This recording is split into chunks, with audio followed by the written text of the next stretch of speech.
What's going on, everybody? It's Matt, aka the Lumberjack Landlord. Super excited to be here with you on Sunday, as we always are. And yeah, there's a lot doing. There's a lot going on in the market. But what I wanted to talk to you guys about today was, are you prepared for housing in 2023? So as we know, the Crash Bros continue to be wrong, and that continues to be kind of a funny story for me, because I know that even though they will eventually be right in some ways, it's still going to be like, like their farts are perfume because they've been saying it for 5 years and they think that makes them right. Timing is a little bit important. If you're bleeding out, you need a tourniquet right now. Getting a tourniquet in 60 days doesn't help you, or 6 months, or in their case, probably what would be 3 or 4 years. It doesn't really help you. But I want people to be thinking about, in 2023 and 2024, really, how is your portfolio taking shape? Are you just starting out? Have you been doing it for a long time? Are you in growth phase? Are you in stabilization phase or optimization phase? And one of the things that I think a lot of people make mistakes with is not properly de-risking themselves. It's something that you hear a lot with, example, like hedge funds or stock portfolio management. We manage our portfolios much the same way, where we de-risk. Now, how did we start to de-risk? De-risking is not something that happens overnight. It's not something where you just snap your fingers and boom, I'm de-risked, unless you just sold everything. What really de-risking means is looking at your portfolio like it's a business, whether it's one building, one unit, or 200 units. The larger you are, the more you need to consider diversification within the portfolio. I like what Charlie Munger says. He's a famous investor. He's basically Warren Buffett's partner. And he says diversification is stupid. Now, he's not necessarily wrong, but what he means by diversification is being in 17 different things. What he talks about is, if you're really firmly convicted in what you are doing, then you need to find things that fit that essentially that mode and that premise. So while it is real estate, the thing that made most people blow up in the late 2000s, 07, 8, 9, 10, 11, was variable debt. Like I've been saying for about a year, you're really starting to see this in commercial properties. We're absolutely starting to see it. We're absolutely hearing about, people walking away from leases. We're hearing about major defaults when it comes to office space and office buildings. And I can tell you that I've done conversions, and they are unbelievably and outrageously expensive. It's not a snap of the fingers thing. Again, the key to real estate, and why I love real estate so much, is that it doesn't move overnight, right? It doesn't move overnight. And there's not this like big inside cabal that can really, truly, overarchingly make a decision for an entire market. With the exception of rates going up, 1.5 if they did that in a night, yeah, that would make a little bit for a roller coaster ride.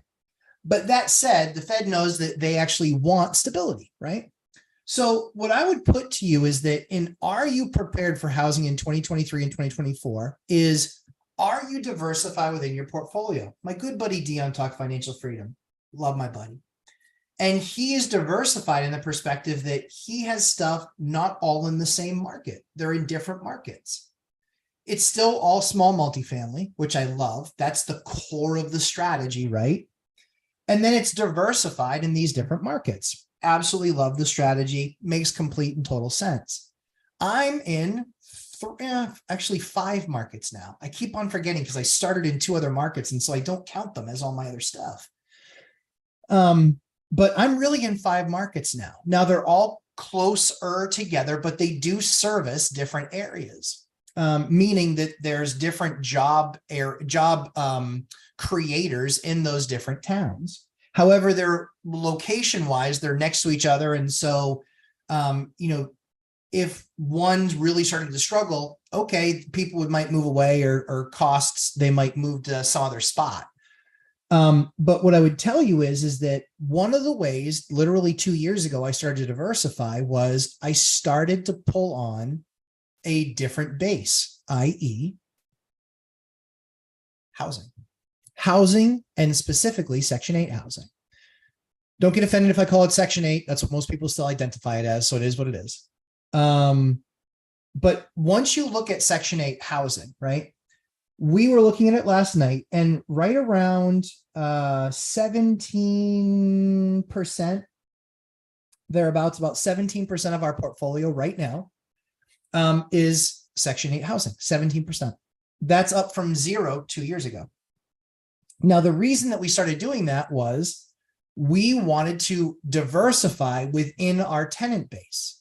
So if we know that we have some people that work military, like Dion, some people that are Section 8, like Dion, but we add a fourth element. So we have Section 8, we have military, we have market renters, and then we have student housing.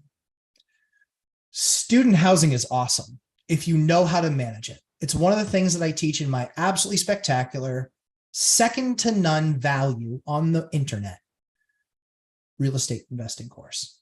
We talk about management. We talk about management of your tenants. We talk about management of process. We talk about how to target properties in specific areas so you better understand them. And we teach you how to manage all that stuff. There are a million buying courses out there on the market, a million.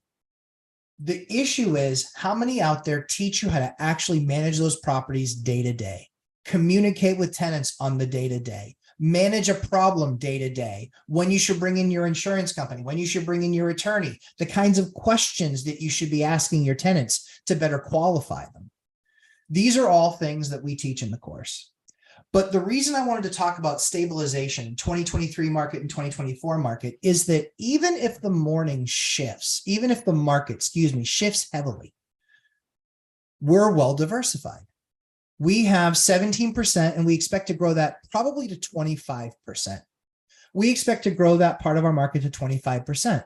We expect that market will be a larger share for us, but we still expect military to be about 10% or so. And then I expect market, that puts us at 25, and 10 is 35. I expect market for us will probably be around probably also 35. That gets us to 70. And then almost a third will be student housing. I love student housing. And here's why. Most people believe, oh, students, they're just going to ruin the place. Do you know what my top 3 worst renters are by class? Not by amount of class that they have, but by essentially identifiable factors. We'll cover that in just a second. But we'll be about 30% in student housing. What that does is it gives us the ability to diversify within the assets that we like. It allows us to also buy and leverage different types of assets. We can do duplexes, tris, quads. We can do low density quad, high density quad. What I mean by that is low density a bedroom. You can do 4 2-bedrooms. Great. You're going to have likely all market renters or Section 8 in that unit. When you go student housing, it's never going to be that. You want to be more dense. You want to be 4-unit, or 4-bedroom or 5-bedroom or 6-bedroom. I own over 20% of the rental units in one of my markets, over 20% of the available 4, 5, and 6-bedroom homes in that market. That means that largely I kind of set the price. People can try and undercut me, that's fine, but we curate an experience. That experience that we curate, as you guessed it, we talk about it in the course. We talk about how you curate that experience, what exactly that looks like, how exactly it works. You'll see Landlord Odyssey on here. He is one of the students from the Lumberjack Landlord course. What's cool about what Redion's doing is he started investing in a market, hadn't really considered student housing. Then he goes to the course and he starts seeing the numbers associated with student housing. Well, guess what? Renting that market, a larger unit, a 4 or 5-bedroom at market, might get you 2,500, might get you 22 or 2,300 from Section 8, might get you 25 or 26 from market. Student housing is 3,000. The reason that you'll charge 3,000 is because that's what the market can be, but you want to curate an experience for those types of tenants in that unit. It's not to say that if a family applied that you would say no to them, but it is to say that there's certain amenities that are going to vastly change the type of tenant that you'd likely get. Family with kids, what do they want? They want a yard. Do a bunch of college kids want a yard? I mean, maybe, but usually they're into like cool stuff. Like, do you have fiber in the house? Super high-speed internet? There's a lot of little things and little adjustments that you can make. So the question again comes down to, are you diversified? Are you prepared for 2023 and 2024 housing, regardless of what occurs? Crash, correction, massive appreciation, continued? You know me. I believe the median house price is going to continue to come down. I do. And the reason why is because the top of the market largely in most areas is pretty quiet. But if you're a median price house and minus or just above median price, that stuff's a little bit moving because rates, stabilized a little bit. The Fed's going to raise rates again, I believe, probably another quarter point, and then probably another quarter point, and then they're probably going to take a pause. But at that point, will rates on housing continue to follow that trend as well? Will they go up like that? So as I look at my portfolio, and that's why I don't give advice, that's why I just say, hey, this is what I see in my portfolio, and this is what I'm doing. As I look at that, I think what's really interesting is that, again, we've got 17% in housing, and we're going to move that up to about 25%. Right now, we're right about at that 10% number for military. So we might see, up and down, but nothing appreciable. It's not going to go from 10 to 20. Student housing right now, we are right around that number. We're right around 30%. What's really interesting is that in the last couple of years, the trend has been when they finish school, they still don't want to leave. They don't want to move home. They don't want to go out and get a really expensive place, even though they got a new job. You know what they did? They bought a brand new car. They bought a really expensive car. I mean, I'm not giving financial advice, but I think that's not the best idea. So they're still living with their friends. And hey, it's cool when you're 23 and you graduated and 24 and you graduated. Like, yeah, it's still cool to be with your friends and hang out with your friends and see them on the rig. Cool. All good. When you start to hit 25, people start to say, yeah, you know what? I've got a girlfriend, I got a boyfriend, whatever. I'm going to move into my own space and be with them or be set, or even be with just one roommate, just lower the density. Here's the beauty of my strategy when it comes to student housing. Do you know how many students we get that go from being students in those high densities to then being market renters in our other units? We have a lot. We have a lot of what we call return clients. So I would just try to give you the impression that from my portfolio and how I manage it, again, not advice, but more, this is what I'm doing and might be something you should consider. So as you look to try to stabilize to then optimize your portfolio, it really works out a whole lot better when you have diversification of tenant base, but also understanding how that's divvied up. So I would encourage you, start to look at your portfolio that way. And it's not to say that you select one tenant over another, but if all things are equal, we got 7 applications yesterday on one of our units. We had a couple hundred inquiries. And then we just force back upon them. We appreciate your inquiry. Here is the standard. Submit that information and we'll get you to a showing. This is how I cut down on my time in doing showings, or I cut down on the cost of my agent doing showings. And yes, Emma's the best. But I want to cut down on the amount of work that she has to do that, quite frankly, will mean nothing. What's crazy is we had somebody actually apply, they qualified, but then their two roommates, literally hold on one second. I'll tell you exactly what it was. It was credit score of 460. And then the other roommate was 492. Way too much risk at that point, right? Doesn't meet our criteria. It's not like it sort of doesn't meet our criteria. Like you're 150 off on the light side on credit score. You're allergic to paying your bills if you have a 490 credit score or a 450 or a 460. It's pretty bad.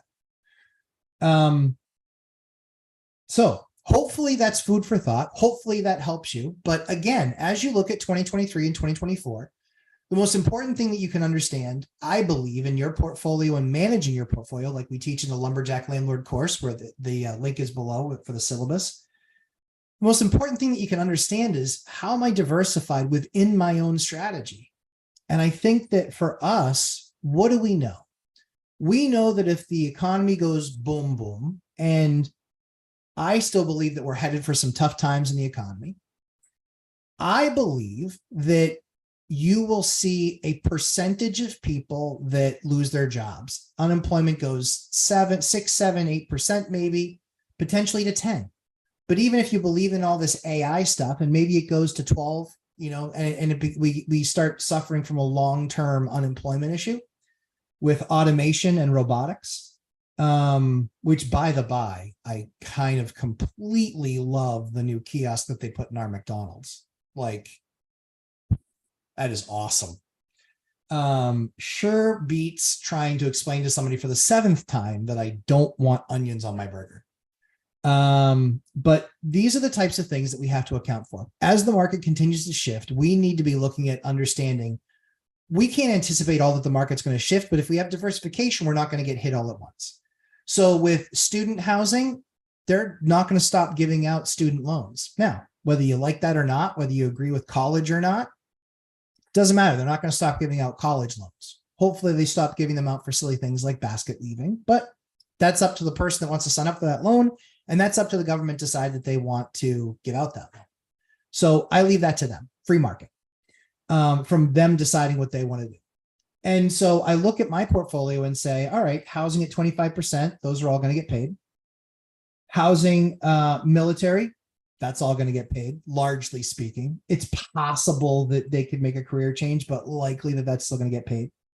Market rents, okay, let's say we go to 10% out of my, 35% that stopped paying rent. Well, that means I've got like 4 places not paying rent, 5 places not paying rent. That's at 10%.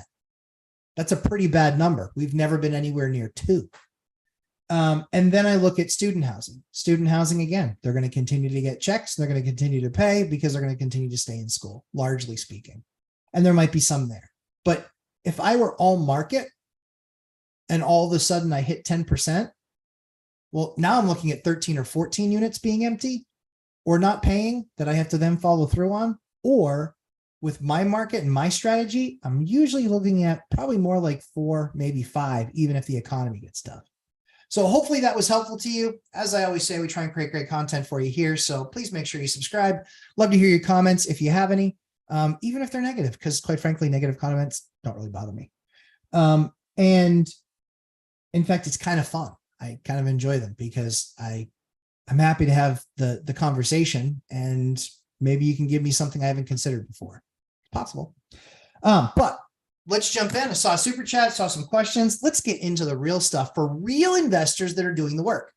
Let's start to answer some questions. That, after all, is what I'm here for. Give me just 1 second here. We do have people in the field, so you will see me look at my phone. And the reason that I look at my phone is, yep, as you guessed it, I need to make sure that I am keeping an eye and make sure my folks in the field, that if they need anything, that I can take care of them. That's what's most important to me. So let's start off at the top. Dividend Dave, you were first. I'm convinced that if you were first, that you were actually virtually camping out waiting for this to start. Sorry. This is the drink of choice today. So good morning. Good morning, Mandy W. Good to see you. Dividend Dave, right now I'm working on stabilizing my rentals. It's very satisfying. So Dave, I know that you have an accounting background. What's really fun about stabilization, right, is that you get the tenant in there and you stabilize. So it's like, okay, if they left tomorrow, I can still get this rented toot sweet. Then the key is optimization, right? Optimization is you start looking at all sorts of different things. What I'm paying for me, it's, as an example, it's what am I paying for my plow bill? What am I paying for my landscaping bill? You know, how much water is actually being used there? You know, do we have a toilet that we need to swap out because it's a 2.6 instead of a 1.6 gallon per, gallons per flush? It becomes, and one of the things that we talk about in my course is documenting your unit. The engineers love that part. If you're an engineer or an accountant, you will love the part of my course where I talk about documenting your unit. If you document your unit, you will absolutely 100% without a doubt reduce your cost of management. It's impossible to not. You will reduce your cost of managing your units if you document them as I teach. And the cool thing is when you get to that optimization phase, now you know exactly what needs to be optimized. And then everything becomes okay, if I spend, $300 getting a new toilet installed, or I install it myself, but I get a new toilet. We cover silly things like the Gerber Viper 2 toilet is the easiest to unclog and least likely to clog toilet that we've ever deployed. Where else would you want to know or care about that? I care about that because we looked at it and we were going through and we were saying, hey, you know what? We had like 8 or 9 unclogs in a year to the tune of $200 to $500 with Roto-Rooter or some company there alike. That's real money. That's real money. And now we swap out those toilets. We put those other ones in place. We have effectively only had 1 clog in a Viper 2 toilet. And it was 100%. Yes, it was obviously man created, but it wasn't biologically created. We'll say that. So those are the types of things like Dividend Dave is talking about, where again, I look at it and I say my plowing bill, my landscaping bill, gutter cleaning bill, if you do that on the regular, all these types of things, system maintenance, all of that stuff. That's where you get to look at your assets and optimize them, because you'd be surprised. You can pick up, if you're at 6%, you could go to 9 or 10% just by perfectly optimizing your asset. That's how amazing optimization can get. That's what we teach in the course. So check out the syllabus. I'm telling you, it is absolutely worth it to check out the syllabus and then decide for you if it can help you. Invest to Wealth. Good morning. Terry Flood. Nice hat. Thank you very much, Terry. It is. So I have worn this hat and I am a diehard born and bred Bruins fan. But when I heard, I'm a big Vegas guy. When I heard Vegas was getting a hockey team, a single tear rolled down my cheek. So I literally was there when that was announced. And the next trip I had out there, I was literally waiting for the hats to come out, waiting for them to come out. And I was standing at the door waiting to buy one of the very first Vegas Knights hats. So yeah, big fan. I'm so excited that they won this year. My son got to watch his first Stanley Cup. Albeit between the two teams in the house, I thought for sure we would be celebrating a Bruins Cup, and that didn't happen. Not even close, actually. Dividend Dave, because I'm first and you don't need to start over. Thanks, Dave, for the $1.99. But I appreciate the comment. It is very satisfying. When you know what to do to stabilize a unit, and then you know what to do to optimize a unit, you really feel like you're an operator at that point. And you're in control of your destiny far more than you would be if it's being told to you you're trying to figure things out or just in reaction mode. If you're in reaction mode as a landlord, you're probably not doing a lot of things well, or you're probably not doing a lot of things right. My course fixes that. Dividend Dave. Good morning. Yes. Laura Samaniego. Good morning, everyone. Matt, thanks so much for the envelope tip. My tenant texted me very upset because at Folio was going to charge her $2.99 for processing fee. I did the envelopes with stamps. Awesome to hear, Laura. What Laura is actually speaking about is we do have some tenants that are anti-online, right? They're not really online. They're not banking online. They don't use their systems online. They don't have apps on their phone. And so we actually will drop off 12 envelopes with self-addressed stamped envelopes.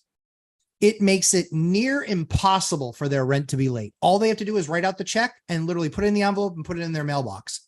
So all you got to do, the most ways that you can create for your tenants to pay you on time is absolutely worth its weight in gold. You have to look at systems and processes and do things like that to ensure that you get a return on your capital and that you get your money in as fast as possible. So I'm so glad that worked out. Hey, there's my buddy Dion. Howdy. Buzztune, good morning. Envelopes continuation. She said that she didn't expect and only wanted to vent, but was so appreciative and happy.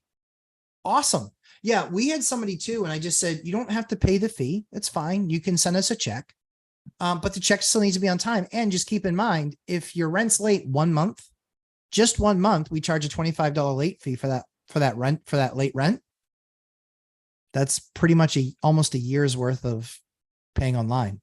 And you can set it up for auto debit. No joke, auto debit. Good morning, Matt. Good morning, Sam. Richard Gamino. Great morning, Matt. That's what I like to hear. I know our waitress this morning, when I took my kids to breakfast, she said, how are you doing today? I said, oh man, I'm super awesome. I'm just doing any better, I'd be arrested. And she laughed and she goes, that's the first time I've heard that. I was like, excellent. She's like, everybody's so miserable this morning. I was like, yeah, it's raining. It's pouring outside. Kind of sucks. We really haven't had much of a summer. We've had probably 60% of our days have been rain. When Millennial Mike came out to visit, he clearly brought Seattle with him. Take it back. Nick W, good morning. Yep. Laura's in the stabilization phase right now too. I love that. I'm cleaning a unit, getting it ready for the next tenant. I love that. Love that. Yeah. And Laura, one of the things that I would give you as tips, and this is one of the things that we teach in the course, while the unit's vacant, if there are those things that have ever been maintenance issues in the past, do them now while somebody's not there. That way you eliminate having to make the call. And I'm telling you, at the end of the year, that will absolutely add up with lower handyman bills. 100% it will. Invest to wealth. We had a storm Friday night, waking up Saturday morning with no power. The neighbor's large tree branches broke off top of our tree and power lines. Yep. I called AEP, the city electric company. They came by. Love that. And just remove the branches off the power lines. Yep. They will not turn on the power until we get electricians inspected to fix the power that has broken covers. Yeah, I mean, I don't know what it's like in your state, but from our state, they own from the pole to the masthead. The masthead is that cover scoop thing. They own from there to there. And so if it's between that space, that should be something that Jay should be taking care of, but I don't know your state. Sam Farho, I have one room tenant complained it is hot during the night. I see it as the farthest from the AC unit. What would you do?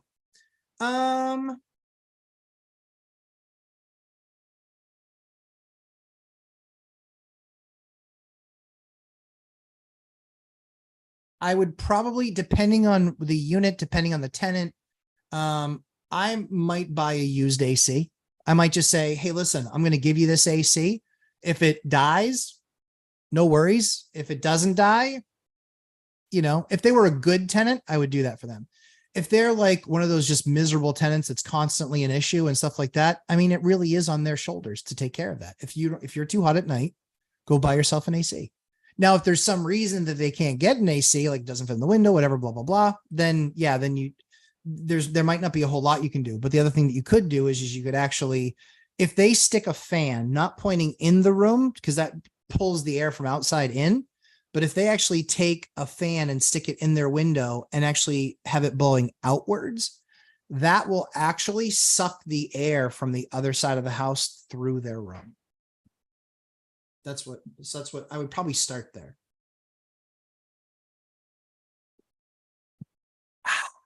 Yummy.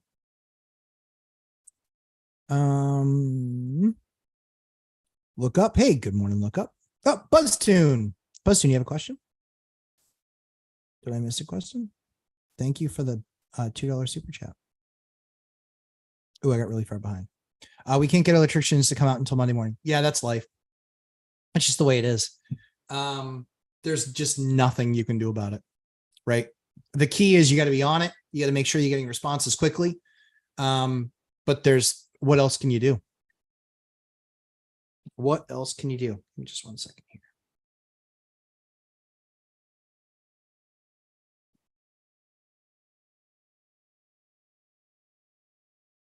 Let's see.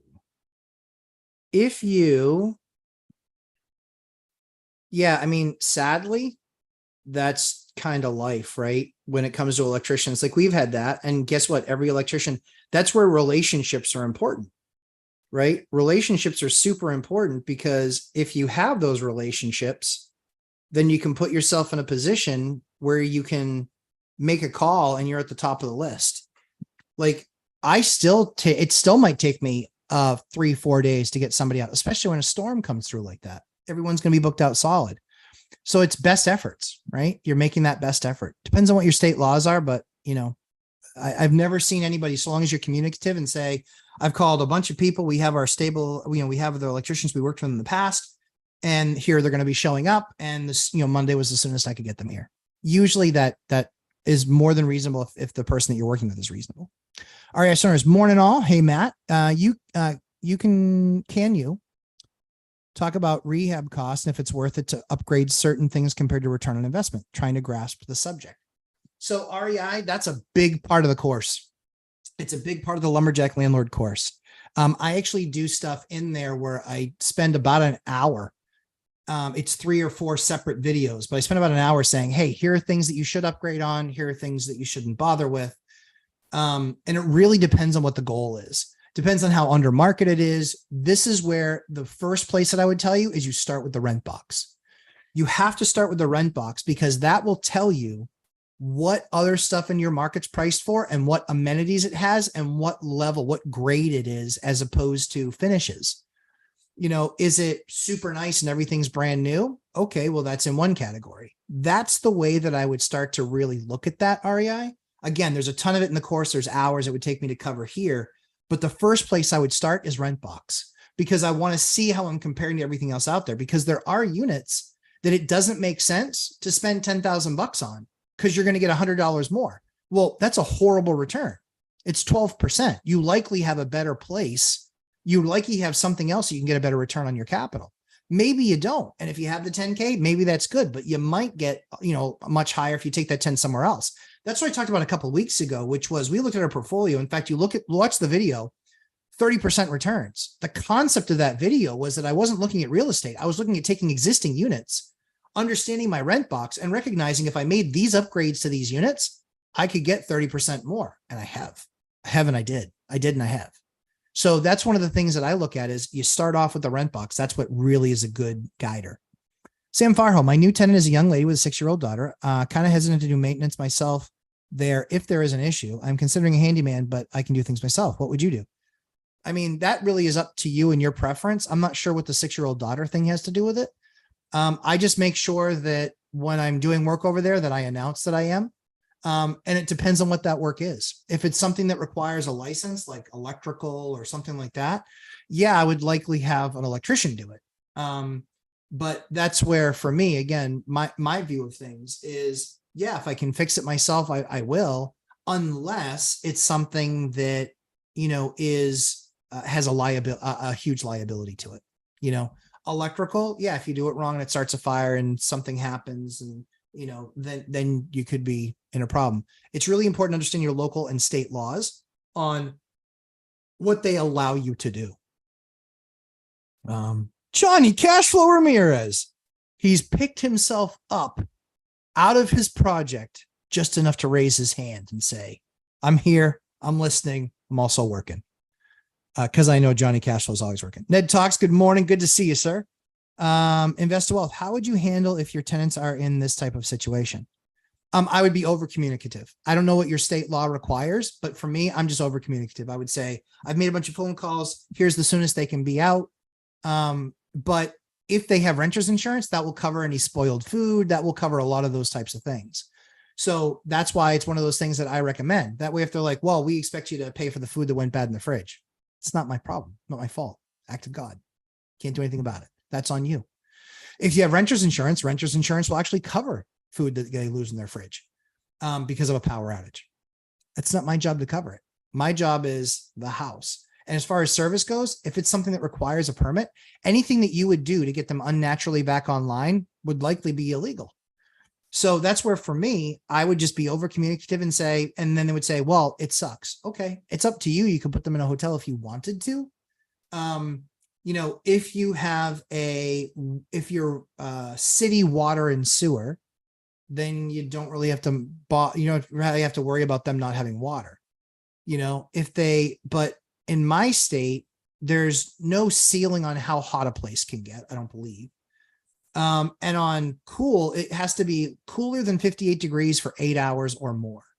So what I always have to make sure of is the heat situation. I don't want frozen pipes, all those other things. So depending on what the issue is, I address it based on that. But have we put people up in a hotel room for a night or two before? We have, just part of it, but it really depends on what it is and if we're giving our best efforts. A lot of times people have somewhere else that they can go stay for a night. So that would be the conversation I would have. Let's see. Dividend Dave, with your unit count on average, how often do you have maintenance calls? Maintenance calls, I would say 0 to 6. 0 to 6 in a week. That's what I would say. 0 to 6 in a week. 0 to 6 in a week is what I would say. Sorry, 1 second. Oh, good. Yeah, 0 to 6 in a week with 137 units, 0 to 6. And that can be like, we had 3 last week. One of them was a breaker, or a GFCI had tripped for the sump pump in the basement of one of the properties.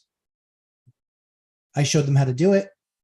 Now they can do it moving forward. If it trips again, they can literally just push the button. They couldn't figure that out on their own.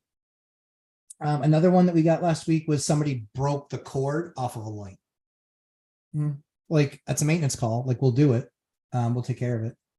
And then, oh yeah, door lock. Somebody locked themselves out of their place because the batteries died. And they ignored all the red blinking lights. Just honest to God with that stuff. So it's acquire, stabilize, optimize. Absolutely. ASO. Acquire, stabilize, optimize. Acquire, stabilize, optimize. And what you're constantly going through the process is, where is my best use of capital? Is my best use of capital in acquiring the next one? Is my best use of capital in stabilizing a unit? Is my best use in capital in optimizing a unit? Right? So acquisition, we know that you can figure out yield and return on capital. Stabilization, we recognize, hey, I'm spending money on handyman services and taking care of this and taking care of that. And I'm consistently getting these kinds of, hearing these kinds of complaints on these units. You know what? Let's just fix it. Let's get it done. Let's make the investment there. Then now we're stable. And then it's, okay, we've kind of got all of our units where we fixed all the regular problems. Like every year we buy new properties, and every winter we see how bad we're going to get clipped, right? We're going to get got every winter time when we get these crazy freezes. This last winter, I was in the field for almost 40 hours straight, fixing broken pipes with my team. There were that many issues, but it was really actually only 3 apartments. It was 3 apartments. And it was like, I want to say it was like a dozen breaks in those 3 apartments. Right. But we found out what the problem was in all 3 of them, and we fixed the problem in all 3 of them. So am I going to go back there this year if we get a big cold snap? Nope. We fixed the problem. Problem's done. Problem's good. But that's really a stabilization thing. Optimization is, hey, we're looking and we're really looking at our rent box and what are the things that we can do to optimize this space to get the highest rents and give the best experience to tenants, and quite frankly, give the experience that they're willing to pay for. Is that a thing in this market where I can curate an experience that they will then appreciate and enjoy? So it is acquire, stabilize, and optimize. And through the entire continuum, it is, what is my best use of capital? Best use of capital, the buck method. Financial Firefighter, good morning, Mark. Good to see you. Landlord Odyssey, I was just talking about you already on. Good to have you here. Dividend Dave, sup cash flow. Yeah, that's right. BuzzTune, right. REI. Oh, BuzzTune, thanks for the BuzzTune. Did you have a question? I just want to make sure I don't miss it. I appreciate the super chat always, but I always want to make sure that if anyone super chats, that I answer any question that they post there. All right, as soon as we sign up for the course, I need to watch the introduction letter part. Yeah, I'm telling you, there is so much there. I mean, just so much. I had a student, that I talked to this week. They also did boot camp and bought some consulting time. I talked to them this week and I just said, how are we doing? Where are we at? He said, man, I've bought a lot of other courses, admittedly. And he goes, they were really expensive. And he goes, your course by far, practical application, the forms that I need. Maybe I don't use certain ones in my state, but at least gives me an idea of what I need to have and be able to respond to a tenant. You know, lease violation letters and introduction letters and payment letters, and having all of that stuff in place where you can just take the attachment, you can cut and paste it and put it in an email so you have proof that you sent it that way, but also sending it to them via mail. Hey, I mailed it on this date and I emailed it to you on this date and I haven't heard anything back. Where are we at? So yeah, all of that stuff is in there. I think there's 17 documents in there, if I'm not mistaken. There's a lot of documents I put in there. Managing, you know, documenting your unit. That's a big one. It just is. That's a big one. Let's see. Richard Gamino, just in the nick of time. Exactly what I needed to know. What toilet to get. Thanks, Matt. I'll take it. Yeah. All good. Gerber Viper 2. We have deployed. One of the things that kind of caught me off guard that I never really thought about until about maybe a year and a half, 2 years ago, was how many appliances and toilets I own. I own almost 600 appliances. Yay? No, not yay. It's just another thing to manage, another thing that can break. But when we looked at toilets, guess what? We own about 200 toilets. 200 toilets. That's a lot. So when we find a brand that we don't have trouble with, we ask around, we talk to different plumbers. We talk to our plumber and we say, hey, listen, what would you pick? He's like, this is the bowl that I pick. He goes, the design of the chute and the gallon per flush, it still lets you hit that number. And then with the design of the chute, it's really good, blah, blah, blah, blah. We go through all of those things, right? And we've just had no issue. That's why I have great experts. I reach out to them and I say, what are you using right now? Why are you using that? You know, we're also looking for value. Like, he's like, yeah, you can get a nicer toilet. And he goes, and it's going to cost you $700 a toilet. I don't want to put $700 toilets in. I said, how much appreciably better is it? He goes, it's more just style. He goes, it might last a little bit longer. So we put the Gerber 2 in. Gerber 2 is under $300. It's a great one for us. Let's see. RES owners, we signed our paperwork Friday, but seller signs Monday, as my wife just left for Iowa. After the wire transfer, we are landlords. Now what? Well, now it's easy to tell you now what. You got to have all the documentation. Tenant introductory letters. Maybe they knew it was for sale. Maybe they didn't.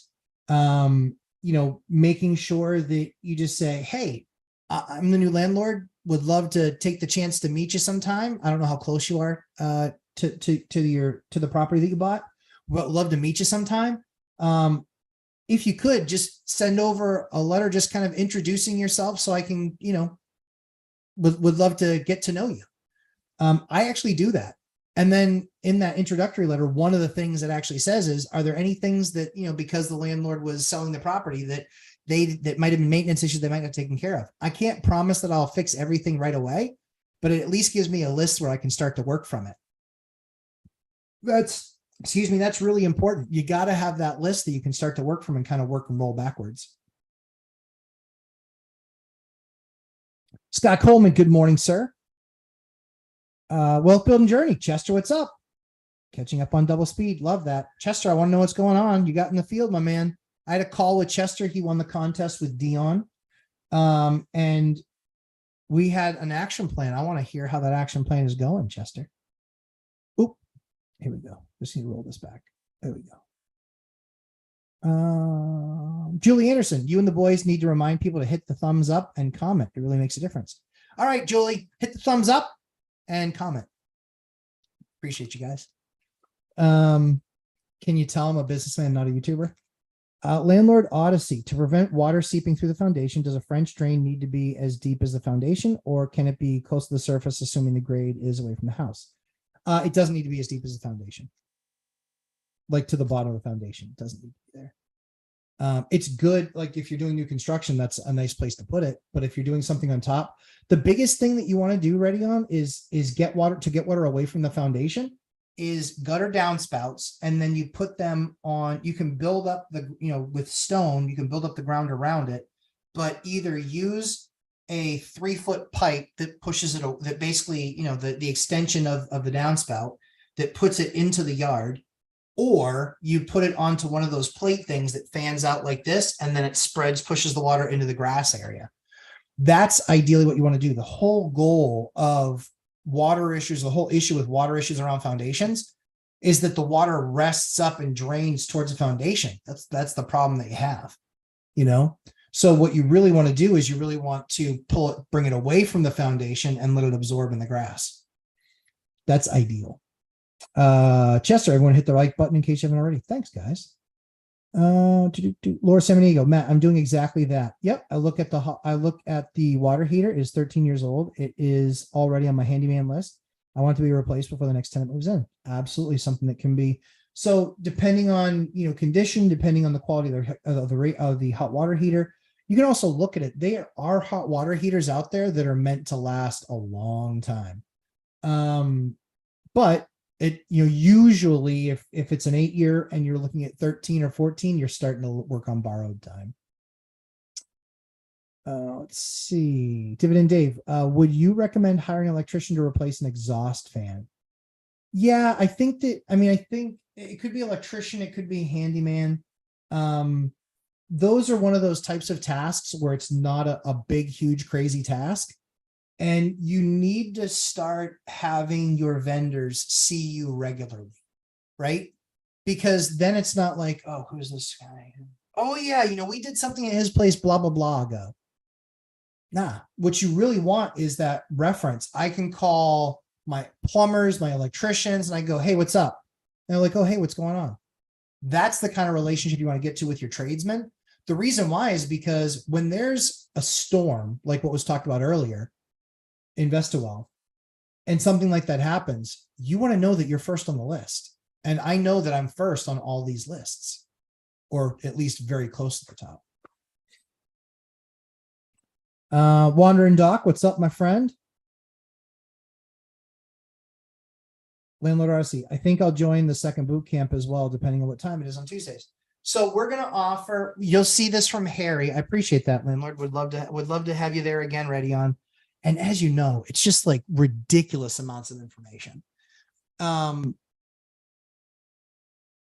The Harry will be putting out, Harry is basically the course administrator.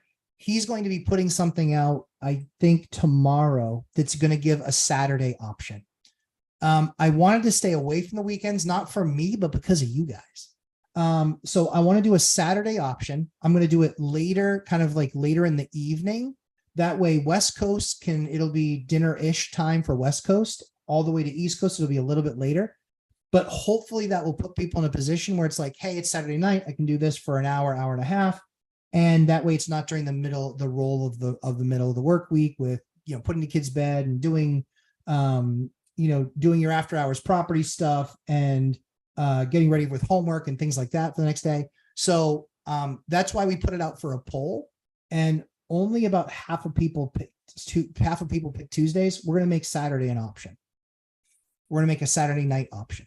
And I think I think a lot of people will love that. And so we'll do it that way. Admittedly, I read it wrong. I thought people would love to get it done during the middle of the week. Clearly that doesn't work. So we're going to go to a weekend Saturday night option and see how you guys like that. No question earlier. Thanks, Landlord. No problem. Talked with CPA Bob. Great conversation. My previous CPA didn't feel like the right fit based on the answers to my questions. But you talked to Bob and he's awesome, right? I'm telling you, best in the business. I'm just telling you. I just have to be careful recommending him so much because I don't want him to drop me as a client. Admittedly, I'm a lot. I am, just the way it goes. Robert Farinelli, it was $80,000 to replace that floor for you. Which one? Robert Farinelli. Good to have you, man. Another course alumni. Key, good morning. Another course alumni. Man, you guys are all over the place. Super landlords. Sam Farrell, I heard horrible stories of tenants accusing landlords of rape and lawsuit. Yep. Are these just horror stories or something to worry about? If so, how do you protect yourself when you go there? I mean, the only way that you can, again, is it possible? Yeah. Is it probable? No. They could do the same thing of your handyman. They could do the same thing of your handyman. And because you were the one that approved them to go in, they could sue you too. So I'm not sure that there's any way to go around that other than, hold on one second. So other than,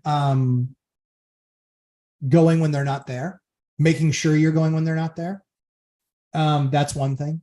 And the second thing is you could also, go when you are there. Depends on what the task is. Like, maybe it's one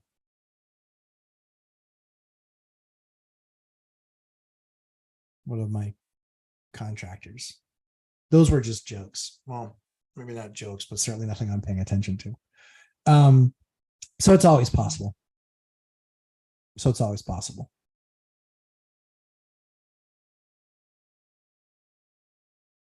But yeah, Sam, it's not something you can. If you're really that concerned about it, I would say, and this is why I use digital codes. We will be there at this time to this time, and we will update you when it's done. We need to make sure the unit is vacant because we want to make sure that the contractor can move about and do the things that he needs to do. That might be how I would position it if that's a big concern of yours. For me, yeah, I think that's where background check comes into place. Like if they were in court a whole bunch and that they accused somebody else of such a thing and it was a landlord, yeah, that would make me a little bit nervous. Yeah. So yeah, Sam, that's trying to kind of to a certain degree what I call legislating out the sun. The amount of work that you would need to go to put yourself in a position where that would never be accused of you would be almost nearly impossible. So Robert Finley, it was 80,000 replaced that for. Okay, so let's do the follow-up because it had lead, right? Oh, it wasn't 80,000. It was I'll be 80,000 into the lead project that starts this Tuesday. Yep. That is going to be a video in the course. The only reason I haven't done it yet is because I'm waiting on the project to finish, and it finishes in September. When the project finishes, I will when the project finishes, I will do a video, but I'm actually going to do a in-course seminar teaching you everything about that process that I learned. But it will be an in-course seminar. So if you're in my course, you will get it for free. No cost. That is something I will never post outside of the course. That is something I'm not interested in hearing people's opinions on it. I'm really interested in helping landlords understand exactly what the process was. And so they can protect themselves, that they can de-risk, and that if it does occur, that they understand exactly what the process is and how they handle it. So that will only be in the course, but it will be exclusive to the course. And we will make that a inside the course live stream event in the course. Except that will be capped at 100. Because maybe it's 200. Yeah. And we have over that for students now. So, yep.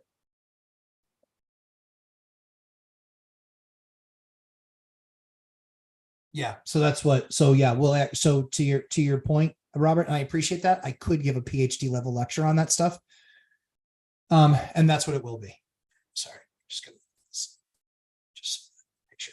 There we go. So yes, that will be in the course 100%. Always was the plan. I have to wait for the work to finish.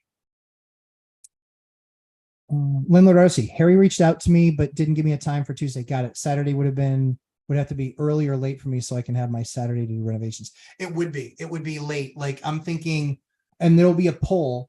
It will be 8 o'clock or 8 p.m. or 9 p.m. I believe, or maybe 7 to 9. 7, 8, or 9 p.m. on Saturdays is likely what we're going to go for. Yeah, it'll be later. Landlord Odyssey, should someone with 2 duplexes like myself start diversifying tenant base right away? Yeah. Yep, I would. I mean, I think that you've got, if you get that one and you go military there and you go maybe a student housing on another one, or maybe you go 2 for student housing. The thing to think about is, again, when you evaluate the college that's by you, when you evaluate that college, the key to evaluating that college and understanding that college piece is, is admission, are admissions up? Can you tell I didn't go to college? Are admissions up? Are they now requiring freshmen and sophomores to live on campus, or do they still let sophomores not live on campus? What percentage of housing do they have for their students? And they kind of get around this too. If they have a master's program or a PhD program for anything there, so you've got the overgrad and the undergrad and the overgrads. The undergrads, right? That's the number that they usually look at. So UNH, as an example, is 87% of their students undergrad they now house. That's 13%, but that's 13% of about 14 or 16,000 students. So that means I still have access to 1,800 students. More so is I have the grad students, and the grad students I think are another 3,000 or 4,000, and there's almost no graduate student living, almost none. And so I have like 90% of them. And frankly, if I had my choice, I'm likely going to pick a grad student anyway. If it's a 20-year-old junior, or a 23-year-old grad student. If all things are equal, grad student. That's just common sense, right? Robert Fernie, sorry, phone acting up. 80,000 for that floor that had lead under it. In it, it's actually in it. So what you'll find is, the old lead floors were sometimes covered and painted in paint. They didn't want to refinish the floor, so what they did was they would paint over it. Horrible idea. When they would paint over it, people would come in later in the last 20 years and they'd say, okay, let's sand it. And they would sand the wood floor, even though it had the paint on it.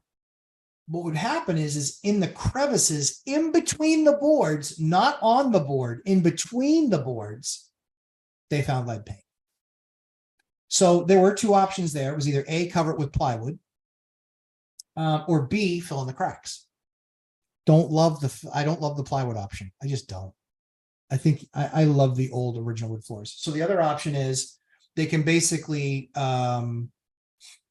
use like a special like caulking or something like that, where they then go through and they fill each of the cracks.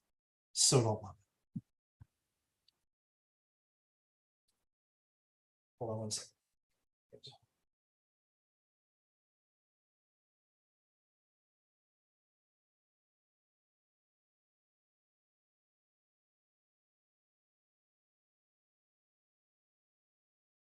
Somebody keeps pulling up my phone. I just told them I'm live streaming. Come watch and learn something. Robert Farinelli, right now I need to cover up lead. Right now, my solution is to cover it up with wood paneling and building knee door and throwing out old door, just small section, rest of room is paneling. Yeah, I mean, again, you can look at what the different, mitigation options are out there.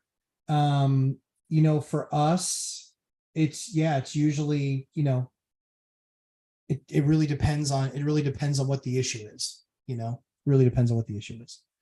That video's not up.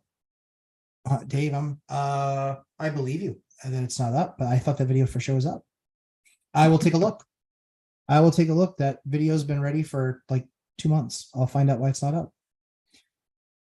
It is ready. It is ready. It is available. And I do have a document that was supposed to be uploaded with it. So I will check on that. SK, Matt, how many units, doors you own? 137. What's your average monthly rent per door?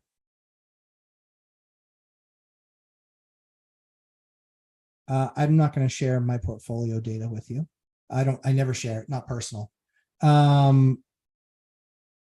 But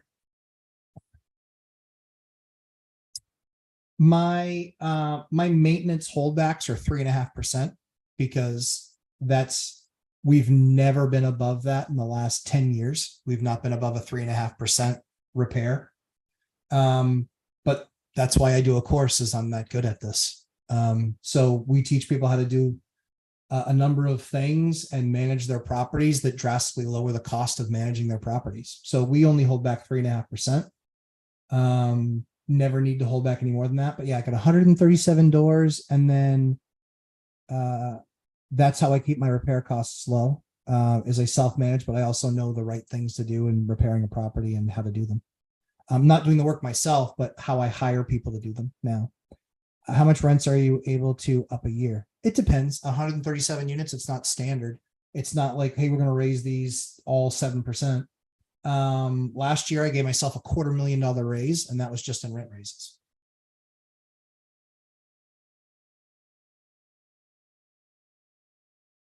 So yeah, it was healthy. Yeah. And I won't share percentages because then you can just backward figure out the number. And I don't share that.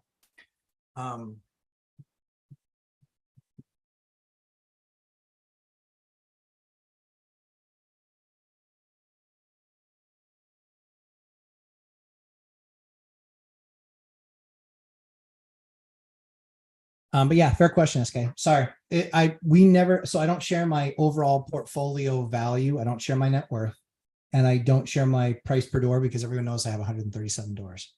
And that 137 should actually be, that will be going to I think by the end of the year we might be 150 by the end of the year. And that's not a goal. It's not a goal. It's just based on the deals that we're working on today, we might get to 150. Morning. Working in the house again. Love it. Drywall and painting walls. Need to order baseboards, 5/4 inch and trim. Corby, you can absolutely order 5/4. I'm proud of the fact that you're ordering 5/4 and not 3.25 or 3.5. What I would recommend to you, and I think that you will find that you like the product a whole lot, is I would look at 7.25 inch baseboards. The reason I would look at the 7.25 inch baseboards is because 5.25 is about $1 a foot, maybe $1.09 a foot. You can get the 7.25 for about $1.19 to $1.29 a foot. It's only 20 cents extra a foot. Most houses might be 500 linear feet of baseboard. So you're talking about the difference of usually about $50, maybe $60. And the 7.25, people will always, their eyes will be drawn to it. It gives you that much more of a base off the floor that's white that will make your wall color pop, and it will also make your finished floor pop. So I would recommend the 7.25 because it is marginally more expensive, but it is infinitely more attractive. It's just one of those things where you very, very rarely see it. This is one of the, I would say, tenets of the Lumberjack Landlord course, is we're always looking at what value we can bring at around the same cost. And that's where we've perfected kitchens. We've perfected trim. We've perfected door packages. We've perfected a lot of those things because of what we're looking for. We're looking for value, but we're looking for a combination of things. We're looking for the quality. We're looking for the likelihood something would have to be replaced if it were broken, and the type of abuse tenants put things through. These are all things that are really, really important. And so that's where we've put together not only value investing and how we do our value investing, but how we do our value rehabs. Corby, don't share the price, but you can tell me if the number that we did on kitchens was impressive. Yeah, I would still do the bigger baseboard only because it doesn't really cost you anything more, and it will be a differentiator. People will look at it and be like, man, love that baseboard. That's nice big baseboard. You know, it does. If that extra 2 inches of white painted baseboard against if you're using the Lumberjack Landlord color palette, it just absolutely makes it pop. In fact, give me 1 second here. I'll see if I can find a picture. Also, what color white are the cabinets? I still need to find a baseboard in color trim of white. Dude, I got you. So the cabinets that we use are called Galaxy Frost. The number was outstanding. Thank you, Corby. I thought so too. I thought the number was killer. What you can do, kid you not, is you can actually, if you chose to, you can get those the white cabinets that we use, Galaxy Frost. Regular for us, we still use Benjamin Moore Ultra White in their Regal Select product. That's what we use, carte blanche. However, we will actually, if you're trying to match the trim, you can actually take one of the filler pieces that we send with the kitchen, or that I don't send, but that the company sends with the kitchen, and you can take it and get it paint matched at Sherwin-Williams or Benjamin Moore. Those are good paint matches. You can get it paint matched, and then you can paint it exactly the same color if you want. So you don't have to pick a white that matches. You can actually make the white that matches. No joke. It's awesome. It's awesome. Yep.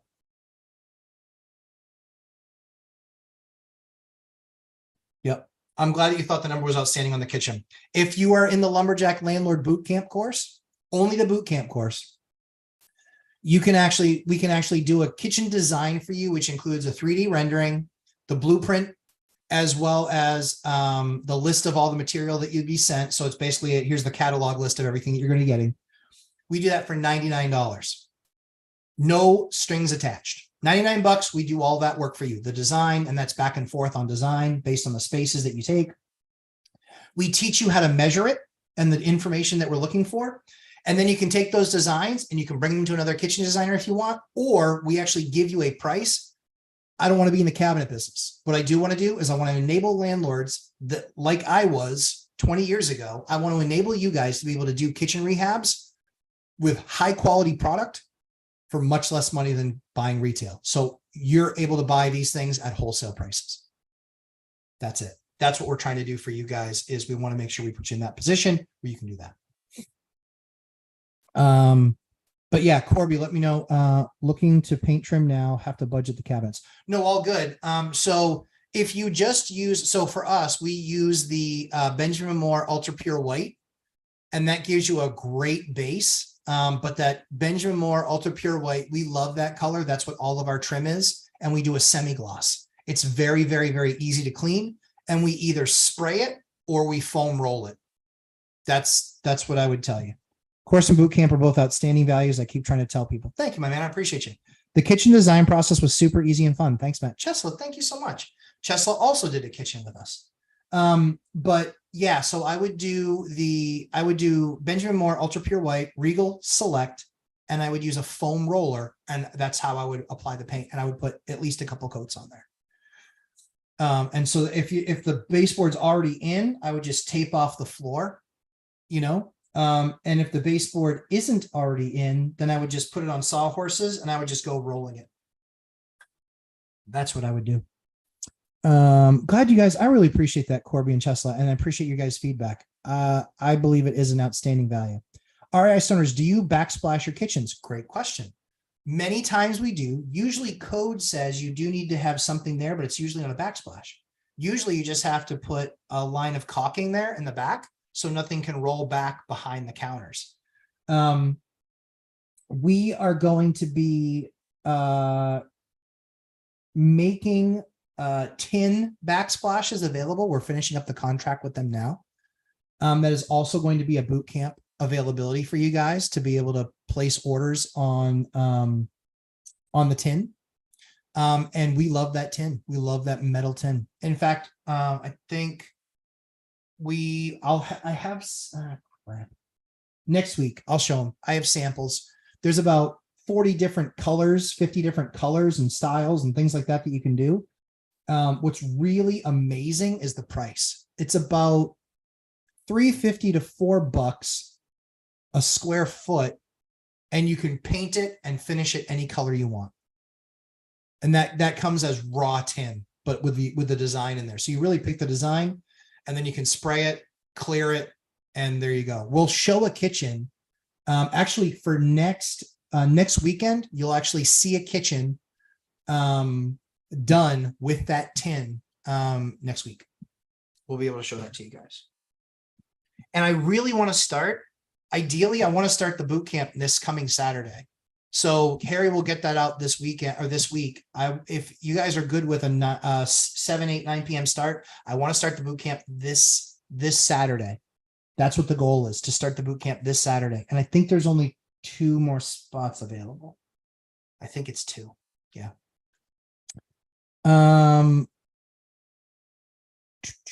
SK, I talked to my loan agent and she's not open to new financial product for me. At 11 units for me to buy next, she's offering asset qualifier loan at 2 points and 8.5% rate with a 1-year prepay. I think SK, you need to find a new lender. That is all garbage. That's horrible. Those numbers, she's not doing any favors. She's not doing anything of value for you right there. Yeah, no. You know what that tells me, honestly, SK? And I don't know who she is. I don't know the bank. You know what that tells me? Their bank doesn't want your business. That bank is having trouble with loans that they've written in the past. I would not do that loan. Me, personally, I would not do that loan. Wouldn't do it. Those numbers are awful. 8.5 rate plus 2 points. And a 1-year prepay. What? How do you say you don't want my business, but you don't say you don't want my business? Like, that's what that is. And SK, that's not your fault. I think the banks have an issue. You got to be shopping lenders with those numbers. Those numbers suck. They're awful. I can tell you, I just got commercial approved at 675, 25-year AM, no points. I got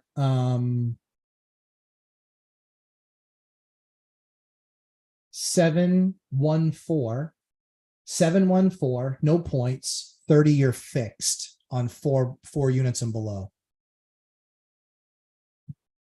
No, none of this prepay silliness. A year prepay. Dude, they're not treating you right. Not treating you right. Start shopping big time. You know, put together a deal package like I showed on my video on my channel, where I said, hey, I made a product at a bank.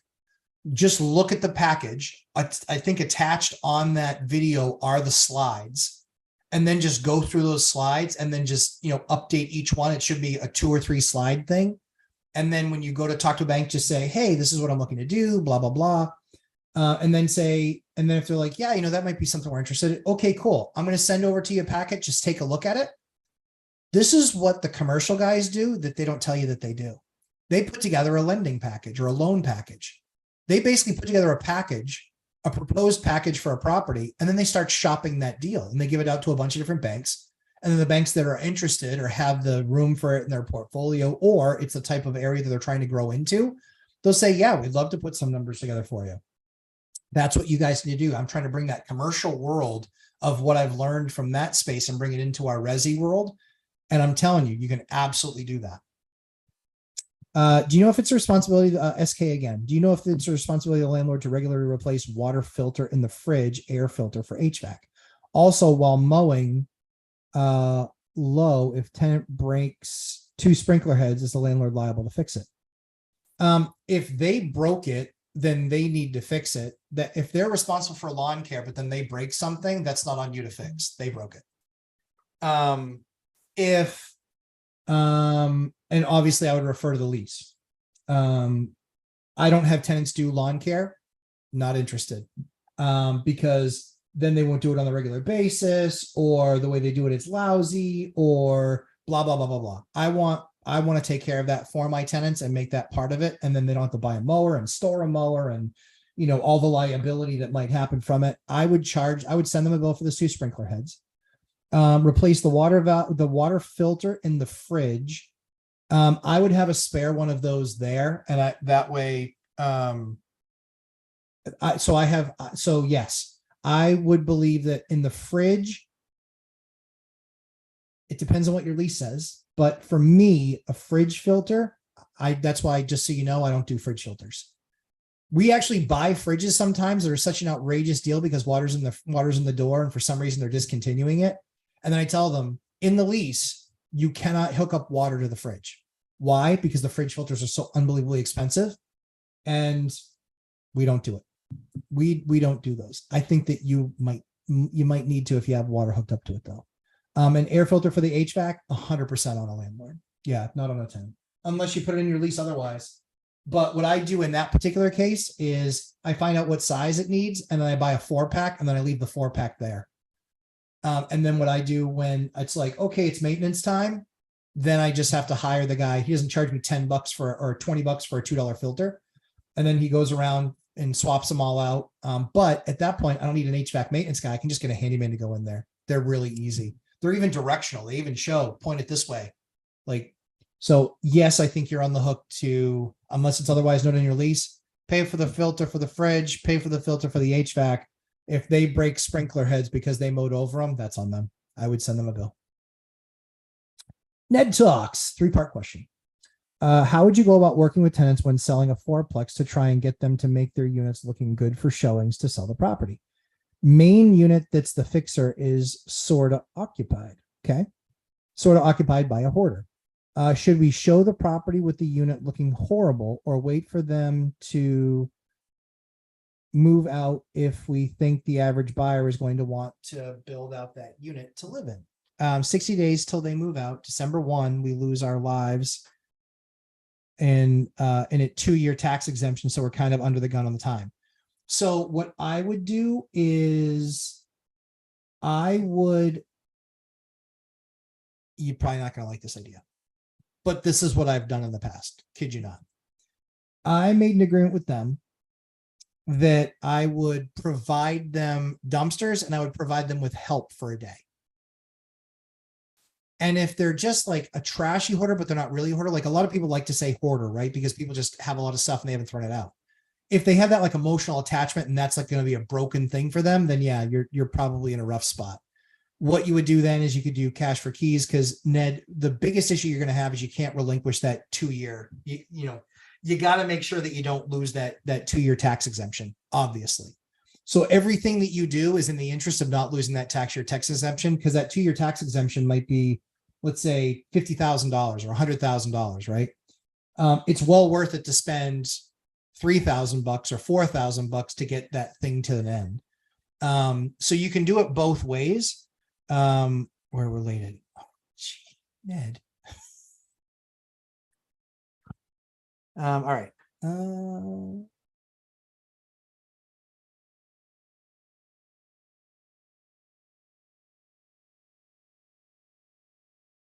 It's in a 4-plex though, right? Okay. So what I would do is I would,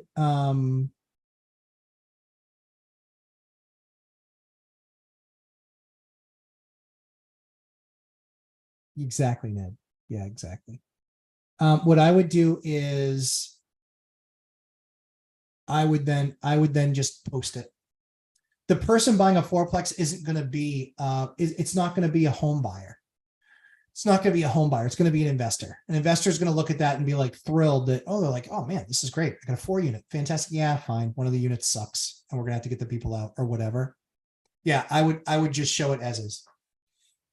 It's a 4-plex. You're selling it to an investor. You're not selling it to a retail buyer. And what are they going to do? Because the market's probably tough in that area, i.e. there's not a lot of 4-plexes popping on the market like there aren't in most areas. Yeah, what I would absolutely do there, your best bet by far, without a doubt, your best bet is going to be just offer to clean it. Or not offer to clean it, offer to show it even with it not being clean. Just a second.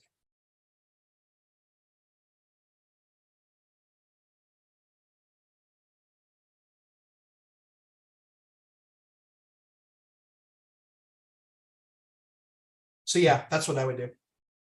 I would show it, hoarded. If you have any pictures of it beforehand, before they moved in, I would have those available. That way you can just show the investor and just say, hey, this is what it looked like before. Yeah, I get it, full of stuff right now, but this is what it looked like before. If that was quality, or even if it just gives them an understanding of how good the layout is without it being stuck full of stuff. I would have pictures of it beforehand and I would just make those available. Yeah, and say, hey, one of the units is really stuffed with some stuff. Don't worry, we're in the process of them getting out. And that way at least gives them an idea. All right, I got 9 minutes left, guys, for any other questions that you might have. It is raining here and I can hear my kids working my wife like a 9 to 5 upstairs. My mic cut out. Okay. So I would have pictures of the unit before they moved in available to your broker or whoever's selling it. That way they can see what it looked like before the people just filled it up with stuff. Does that help? Let me know if that helps. Renee C. At 40 units, love it. We made the decision to stop supplying refrigerators, washers, and dryers as the additional $100 a month wasn't worth the repairs we experienced. In your opinion, is the juice worth the squeeze? Yes. Depends on the market. But in my market, yeah, absolutely. I would be the only landlord in my market if I didn't provide all the appliances. I'd be the only landlord in my market. And again, in the Northeast, where sometimes you have small doors or small openings or third floor units without an elevator. I don't want to be dealing with all the times that they're going to have to, take apart my fridge to get it in the door and all. Nope. Juice was absolutely worth the squeeze. We have 137 units and we don't spend anywhere near $100 a month. Was it $100 a month? Wasn't worth it. Repairs experience. Yeah. We're not near $100 a month. Actually. We are probably, I think this year we will spend about $3,000 on repairs, 3,000 or so, 3, maybe 4. But when you own 600 appliances, that's a rounding error. It just is. And so for us, we want to put that stuff in there. Because based on our market, we'd get killed. No one, so many people can afford the $1,700 rent, but they can't afford buying $6,000 or $5,000 worth of appliances. And what do they do when they're walking through Lowe's or Home Depot or an appliance store? Man, look at that stuff. It's awesome. Does it fit? They've never bought appliances before. Does it fit? No, it doesn't fit. It would suck. That'd be my hell on earth. Mr. Bob Newell. Hi, Mr. Bob Newell. Do you live in Alabama? And married to Aaron? No, and not that I know of. Ashley's my wife. Are you on HGTV now? No, those clowns haven't picked me yet. Which, by the way, would that not be like the most fun show ever? And I promise you, after the first segment, it wouldn't be like, oh my word, we've encountered a problem that we don't know how to handle. I'm not all about the drama. It'd be just like, yeah, okay, we can do this. Yeah. Honestly, I'm kind of torn about it. I think I would love it for like a season. I think I would love it for a season just because I would like people to see that it actually is a job. I would love for people to see that, I would love for people to see it's an actual job. Yeah. So not on HGTV yet. Got the beard for it. Actually, I probably gotta trim this a little bit. It's getting a little bit unruly. Starting to go out that homeless biker vibe. Not that that's a bad thing. Renee C, you're welcome for the input. Welcome for the input. You're very welcome. Yeah, all I can share is my experience. Look up. Thank you, Sir Matt. You're welcome. Look up.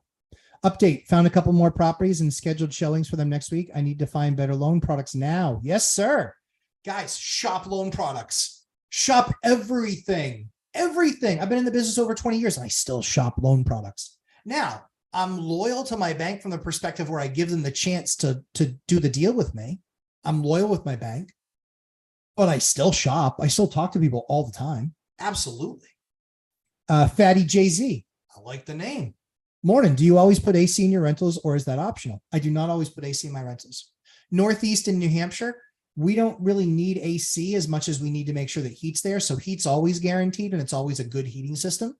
But AC really is optional. We like to put ceiling fans in a lot of our places when we do the rehabs because ceiling fans can really change things just air movement wise.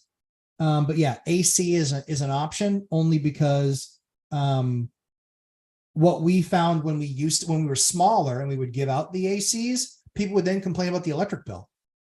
It's not my fault you wanted to live in a freeze box. Now it's cool that you do. That's fine. You can do that. But then you complain about the electric bill. Well, you can complain about it and you can put in your own AC.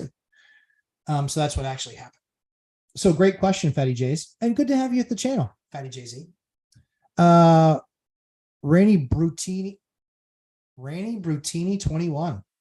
Love the name. Would you recommend starting out by purchasing out of state to start with if you're a newbie living in a high living area such as Washington State? So I know a lot of landlords in Washington State. What I would recommend most importantly is that you really learn your area where you're at. That way you at least understand the market dynamic. Then you can take those skills that you learn in that market, like what I talk about in my course. Oh shit, I'm a landlord, now what?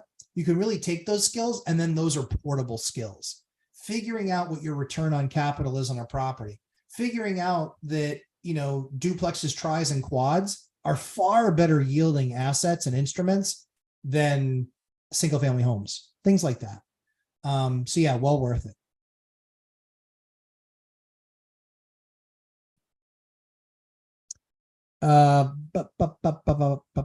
Buzztune, would you recommend an average salary, or an average savings per year for REI beginner? How to determine if I should be earning more or saving more? Thanks. For me, it is it's all of the above. Everything, when I was working my W-2, when I was first starting out, everything I did was to earn more money to create stacks. Everything I did. So I was voraciously looking at my market every single day. And I created money however I possibly could legally. I worked my butt off. I was working 100 hours a week at my job, like everything I could do to create cash. And then it was just stacks upon stacks upon stacks upon stacks. You also want to try and learn the seller finance game. That can be a great equalizer as well.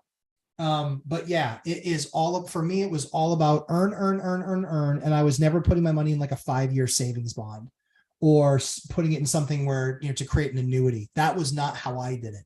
How I did it was create cash, and then do everything I could to create more cash. That was always the goal. Sean Conley, I have a 4-plex under contract that I am going to house hack. 5% down. Conventional loan through Rocket Mortgage. 1 unit needs to be converted though. And 5.5 months later, I'm 3 weeks from closing. Dude, Sean, congratulations. That is awesome. Congratulations, man. You did it. You did it. You are on the track, man. 4, 3, 2, 1. Good for you. Dude, a 4-plex at 5% down. Good for you. Congratulations. That's a big win. That's a big win. Whatever you need to do, celebrate that. That's a big win. Renee C, sorry for the confusion. The $100 is additional rent we receive from providing said appliances. Oh, I gotcha. Wow. Yeah. If you were getting $100 a month, then yeah, I think so. Cause I mean, you're getting, I mean, it depends on what your rents are, but yeah, $1,200 a year. And you look at a typical appliance would last 8 to 10 years. So that's, you know, $9,600 to $12,000 for appliances. That's a massive profit center. If you're getting that $100 extra a month, it's a massive profit center. A typical, you know, renting grade or even median household grade kitchen is going to be $3 or $4 grand for that package. So that's a, you know, 150% return on your capital. That's awesome. So that's what I would do. Great. Thanks for clarifying. Fatty Jay-Z, I'm located in Gary, Indiana. Damn, that's the best. Lumberjack on HDTV sounds like reality TV to me. You know it. I'd kick ass in that role because I don't care if I have haters. I just don't care. I'm there to do a job, get it done. And if you want to make money like I make money, I do it this way. You can do it a different way. I don't care. I'm not looking to be validated. I'm plenty secure. You like me? Great. Let's hang out. You hate me? Fine. Piss off. You want to make money in real estate? That's what I did. Here's how I made it. You take some of it, you take all of it, you take none of it. Don't care. What I care about is this is how I run my business.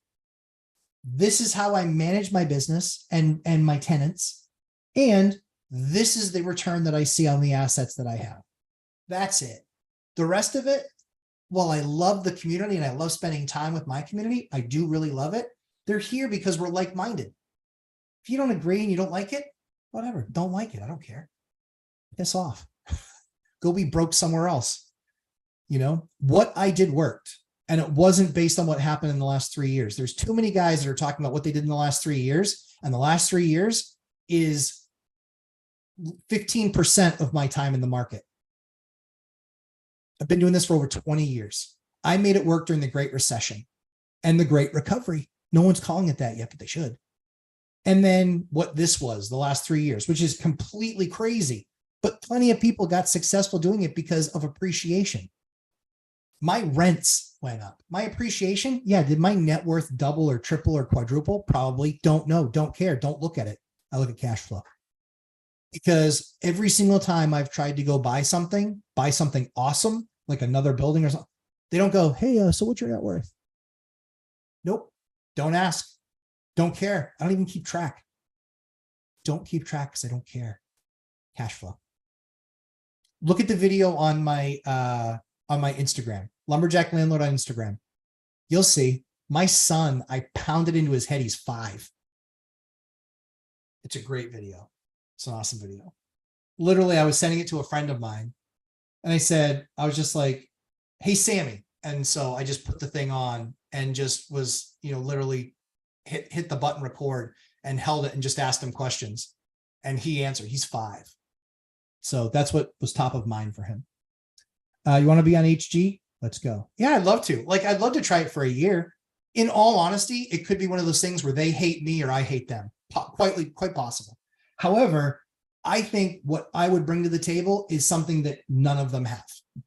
It's just none of it. Because I would say it exactly the way it is. I'm just like this. I don't change. And that can be a flaw, but I embrace that flaw. But yeah, dude, Fatty Jay-Z, check out my buddy, Millennial Mike. He's crushing it in Gary. There is a ton of opportunity in Gary, especially if you live there. John, Texas, if you buy a property with Formica countertops that are in good shape, do you replace them with another surface for a long term? If they're in good shape, I leave them be. Only time that I will replace them is I would do what I show in my course is the butcher block and epoxy and how we do that. Because you can change out your countertops, give the kitchen a completely different look for literally a few $100. And buying decent Formica now is kind of expensive, and old ugly Formica, that might be something I do when I'm turning the unit. But if the tenant's not complaining and they're in decent shape, I'm not swapping them. If they tell you that they're going to leave and that's one of the reasons, then I might do that.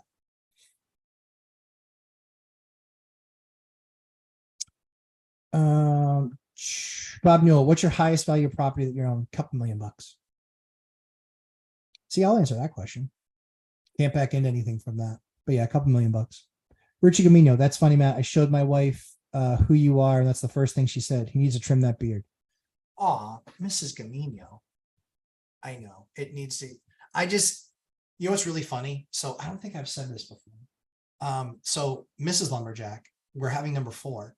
Baby's due in October. That's why we got to get the course started now. The boot camp started now. So I'm done by the time the baby comes. But my kids always hated my beard. My youngest that's out of the womb, didn't make me cut it. She actually liked it. She liked to nestle into it. The other 2 kids hated it. So I've actually got to keep this. So this is now I trimmed it a couple of times, but it's a couple years of filling. But yeah, it's definitely gonna get cut soon. Get paid like a boss, live on yeoman's salary. There you go. Love your wisdom. Bob Newell, thank you. I appreciate that. Oh, I missed that one about the Bahamas. No, not a Bahamas developer. It would be a really cool thing to do, but I'm not in the position where I have tens of millions of dollars. So that's beyond my scope. I think I met you at Foxwoods. Don't stand too close to the tree chipper. Yeah, true story. Maybe possible. Not a ton of appreciation in Gary, but the caches. Yeah, there is appreciation though. There's a lot of value add appreciation. Fatty Jay-Z. Yeah. There's a lot of value add cash flow. And that's the difference. In your market, you can still buy single family houses for $30,000, $40,000, $50,000, $60,000, and you can still put $10,000, $20,000, $30,000 into them and be into them for under $100,000. And then they appraise at 125 to 150 or 160. And your mortgage payment, your taxes all in might be $400 or $500. And then you get this crazy cash flow. But most markets in the country aren't like that, where you can buy a sub 100 asset rehab it and still be in under 100. That's where it's a huge opportunity. Mr. Bob Newell, welcome to the Millionaire Club. Yeah, I mean, been in the club for a long time, but it's fun.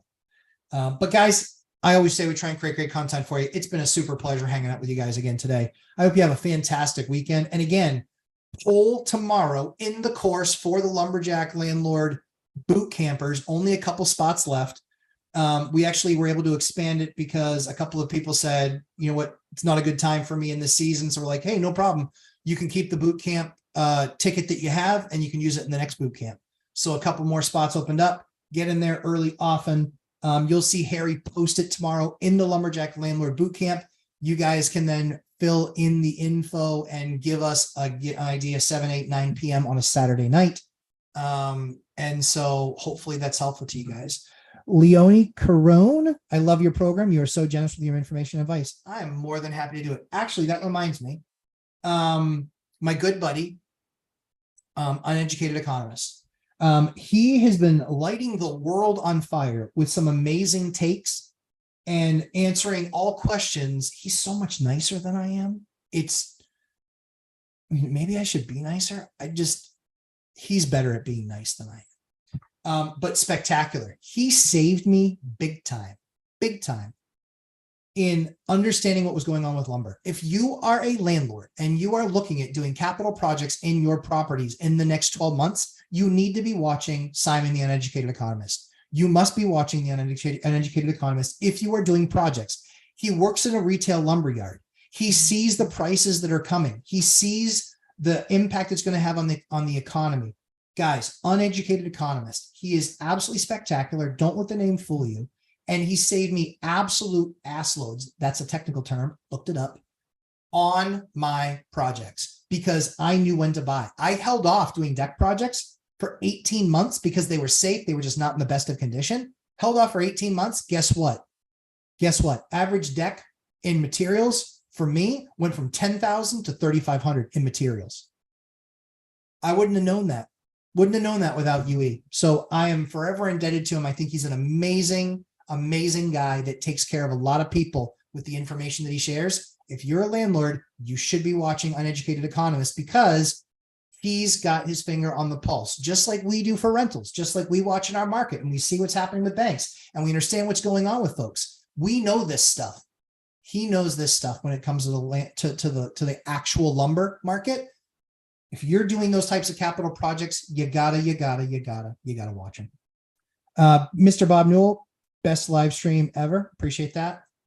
It's debatable, but we always give it an A for effort. Ramirez Real Estate Team, great seeing you again, sir. Dividend guys, hit the like on the way out. Yes, please do so. You don't need HDTV. You can do your own TV channel. Yeah, I probably could. I just would want to be on there because I'm such an unbelievable contrarian. You know, I mean, literally, they would be getting complaints 3 minutes into the first show. I just can't take all the softness I see on that channel. It's just awful. It's awful. Simon plus Lumberjack content saved me from $67,000 roofing quote. Got it done for $34K. Love that.